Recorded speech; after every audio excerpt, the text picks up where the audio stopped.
और अब बात उस पशु की जिसको लेकर अरुणाचल प्रदेश में इतना बड़ा बवाल मचा हुआ है। मिथुन नाम है उस पशु का। मिथुन ना तो गाय है, न बैल, न भैंस।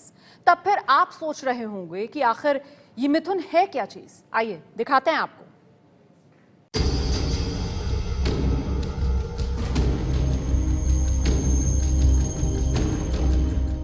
नमस्कार, मैं मिथुन बोल रही हूं। वही मिथुन जिसको लेकर आज देश की राजनीति का पारा चढ़ा हुआ है। कोई मुझे गाय बता रहा है, कोई भैंस, कोई तो मुझे बैल की भी श्रेणी में रख दे रहा है। लेकिन मैं आपको बता दूं कि ना तो मैं गाय हूं, ना भैंस, और ना ही बैल की कैटेगरी की जानवर हूं। मेरी अपनी खुद की पहचान है और ये पहचान किसी की मोहताज नहीं। मैं सदियों पुरानी हूं और मुझे खुद पता नहीं कि मैं कब से इस धरती पर हूं और मेरा जन्म स्थान क्या है। वैसे अरुणाचल प्रदेश के लोग बरसों से ये दावा करते रहे कि मिथुन उनके घर की बेटी है और यहीं से वो नागालैंड, मणिपुर, म्यांमार के अलावा श्रीलंका तक गई थी। हालांकि अरुणाचल प्रदेश के अलावा बाकी जगहों पर मेरा नामो निशान खत्म होने की कगार पर है। अपनी त्रासदी की कहानी बताने से पहले मैं आपको अरुणाचल प्रदेश से अपने खास रिश्ते के बारे में बता दूं। अरुणाचल प्रदेश की सभ्यता और संस्कृति में मैं रची बसी हूं। यहाँ की सैकड़ों कहानियों और कविताओं में मेरा जिक्र है। कई लोक कथाएं मेरे इर्द गिर्द बुनी गईं।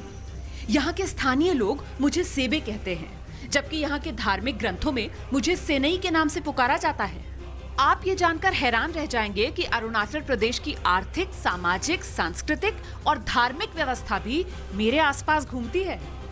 क्या आप विश्वास करेंगे, आज भी मेरी संख्या के आधार पर अरुणाचल प्रदेश के गांवों में तय होता है कि कौन किसान कितना संपन्न है। जिस किसान के पास जितनी संख्या में मिथुन, वो किसान उतना ही ज्यादा संपन्न। वैसे मैं आपको बता दूं कि खेती के काम में मेरी ज्यादा उपयोगिता नहीं है। दूध भी मैं ज्यादा नहीं दे पाती हूँ, रोज बस 1 से 1.5 लीटर दूध। वैसे मेरा दूध काफी पौष्टिक होता है और यही वजह है कि मेरे दूध की यहाँ काफी मांग होती है। धार्मिक और सांस्कृतिक कार्यक्रम में मेरा मांस अतिथियों को परोसने की अरुणाचल प्रदेश में परंपरा है और वयस्क होने पर मेरा वजन करीब 400 से 450 किलो तक हो जाता है। इस वजह से मांस भी काफी ज्यादा होता है। इसके अलावा आम दिनों में भी लोग मेरे मांस का सेवन करते हैं। अब चलिए अपनी त्रासदी की कहानी आपको बताती हूँ। अरुणाचल प्रदेश सरकार ने मुझे राजकीय पशु घोषित किया, लेकिन आपको पता है मैं धीरे धीरे विलुप्त प्रजाति की कगार पर पहुंच रही हूँ। 2.5 लाख से भी कम संख्या रह गई है मेरी, और उसमें भी करीब 2,18,000 मेरे भाई बंधु केवल अरुणाचल प्रदेश में ही रहते हैं। पहले मैं श्रीलंका और दक्षिण पूर्व एशिया के देशों में भी पाई जाती थी, लेकिन अब वहां से मेरा नामो निशान मिट चुका है।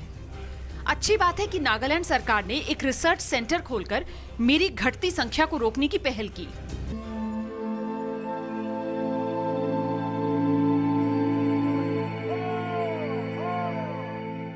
अब 2 शब्द अपने स्वभाव के बारे में। मैं स्वभाव से बहुत शांत प्राणी हूं और जब तक जान पर संकट नहीं आ जाए, हम लोग किसी पर हमला नहीं करते। पूरी मिथुन जाति जियो और जीने दो के सिद्धांत पर यकीन करती है और उसी नीति पर चलती है। अब मैं सीधा सवाल आप सबसे पूछती हूं, मेरे नाम पर राजनीति क्यों की जा रही है? मुझे गाय, भैंस या बैल क्यों बताया जा रहा है? कानून के तौर पर राज्य में मेरे मांस खाने पर किसी तरह की रोक नहीं है, तो फिर मुझे गाय की श्रेणी में खड़ा करके राजनीति क्यों की जा रही है?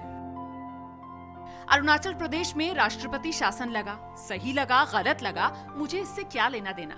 बेवजह मेरे नाम पर मेरे राज्य अरुणाचल प्रदेश के माहौल को खराब किया जा रहा है और मेरे नाम पर कुछ लोग अपनी राजनीतिक रोटियां सेकने की कोशिश कर रहे हैं, जो बेहद दुर्भाग्यपूर्ण है।